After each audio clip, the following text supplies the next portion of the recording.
When you talk about decoupling or lack thereof, I think people have to understand that the U.S. economy is still the world's major driver. Now, this is much less so than it was a decade ago with the rise of countries like China and India, but is still a dominant player in the global economy. So if we have a prolonged downturn in the U.S., it's obviously going to impact the rest of the world because we won't be importing as much from the rest of the world as we did before.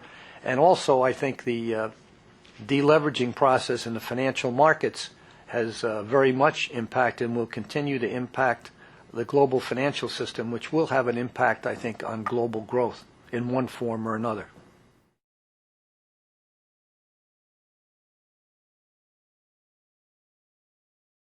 I think financial institutions have to really make sure that they're properly capitalized, which means that they've got to go out and continue to raise capital. This is key. For the economy, it's housing. For financial institutions, it's capital. And we in Citigroup have made that a priority starting the end of last year to increase our capital, and up to date we've raised some $50 billion. In addition to the problems that we've seen in the global credit markets and the housing situation vis-a-vis the U.S. economy and slower growth in Europe and the United States, one of the areas that I think we have to be very careful about, cognizant of, and recognize is the dangers of inflation that we're seeing worldwide, and particularly inflation driven by energy and food. And this is aggravating the other problems I mentioned earlier. So this is a very difficult time in which to navigate, not just for financial institutions, but for companies in general.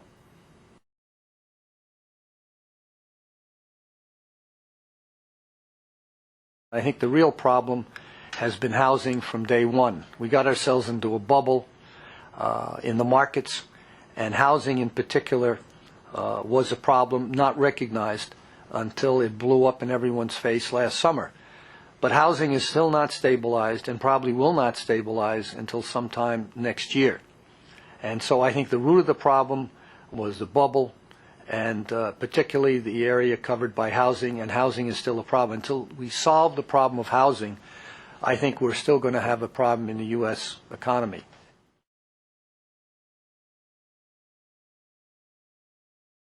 I think these conferences are very, very positive. I thought the one in Dalian last year, coming just after the blow-up, the beginning of the blow-up in the U.S. economy, was very positive in the sense of putting forth some of the risks that were inherent in the housing markets and what it could do to impact the U.S. economy and the economies worldwide. So I think, first of all, it's an opportunity to exchange views on where economic conditions are, and very, very importantly, to meet people and to talk about where global growth can be reinitiated and where it is good, how it can be maintained, and to really sit down and work together on some of the major problems facing the economies worldwide and the opportunities for growth and doing business. I'd like to end my comments here by mentioning the Mandarin Chinese word Wuji, which is crisis opportunity.